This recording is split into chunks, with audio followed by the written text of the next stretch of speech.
तेलंगाना के साबिक वजीर और सिद्दीपेट रुकन असम्बली हरीश राव ने मेदक के बारिश से मुतासरा इलाकों का दुब्बाक एमएलए प्रभाकर रेड्डी और साबिक एमएलए पद्मा देवेंद्र रेड्डी के साथ दौरा करते हुए मुतासरीन से मुलाकात की और हुक्काम को फौरी इमदादी इक़दामात की हिदायत दी। बारिश और सैलाब से आदिलाबाद, निजामाबाद, मेदक, वरंगल और खम्मम समेत कई अजला में मकानात, सड़कें और ट्रांसपोर्ट शदीद मुतासर हुए हैं। उधर बीआरएस सरबराह चंद्रशेखर राव ने केटीआर को पार्टी कैडर को मुतारिक करके रिलीफ काम तेज करने की हिदायत दी है।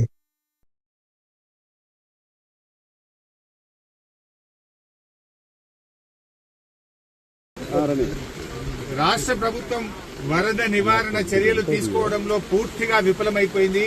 ముఖ్యంగా ఈ రోజు ఈ ఫెయిల్యూర్ అంతా కూడా రాష్ట్ర ముఖ్యమంత్రిది, రాష్ట్ర ప్రభుత్వాన్ని. ఎంత బాధతో ఉన్నామంటే ఈరోజు ఇవాళ హవేలీ గన్పూర్ మండలంలో మరి ఇద్దరు యువకులు చనిపోవడం జరిగింది.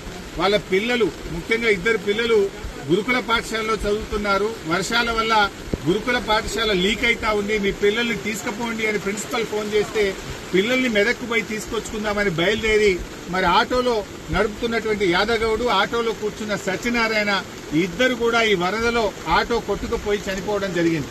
ఆ ఇద్దరు దాదాపు కొన్ని గంటల పాటు కరెంటు పోలు పట్టుకొని ప్రభుత్వం నుంచి ఏదైనా సహాయం అందుతుందా, హెలికాప్టర్ వస్తుందా, ఎన్డీఆర్ఎఫ్ బృందాలు వస్తాయని 4-5 గంటలు ఎదురు చూశారు. కరెంటు పోల్ మీద నుంచి ఫోన్లు కూడా చేశారు. కానీ కలెక్టర్ గారు కానీ జిల్లా యంత్రాంగం ఎవరు స్పందించలేదు. మధ్యాహ్నం 2 తర్వాత కరెంటు పోల్ కూడా వరద ఉధృతికి పడిపోయి ఆ వరదలో కొట్టుకొని ఆ ఇద్దరు కూడా చనిపోవడం జరిగింది. అంటే ఇది కేవలం ప్రభుత్వ వైఫల్యం.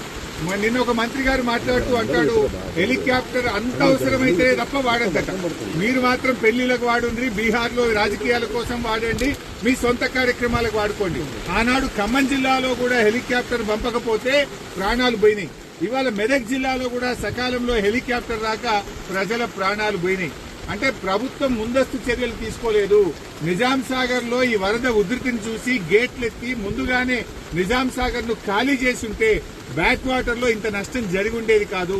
అటు ఇంజనీరింగ్ లోపం ఉంది, ప్రభుత్వ వైఫల్యం ఉంది. నిన్న ముఖ్యమంత్రి గారు ఇంత వరదలు వస్తుంటే వీడియో కాన్ఫరెన్స్ పెట్టి అత్యవసరంగా రివ్యూ చేయాల్సిన ముఖ్యమంత్రి ఆయన మూసీ సుందరీకరణ రివ్యూ చేస్తున్నాడు. ఇవాళ పొద్దున్న లేచి ఆటల పోటీల గురించి రివ్యూ చేస్తుంది. ఒక దిక్కు ప్రజల ప్రాణాలు పోతున్నాయి, తాగడానికి నీళ్లు లేవు. హవేలీ గన్పూర్ లో నిన్నటి నుంచి కరెంటు లేక 7-8 గ్రామాల ప్రజలు మంచినీళ్లు లేక వర్షపు నీళ్లను ప్లేట్లలో, గ్లాసులలో పట్టుకొని తాగుతున్న పరిస్థితి ఉన్నది. ఇవాళ రేపు అంటు రోగాలు ప్రబలేటువంటి అవకాశం ఉంది.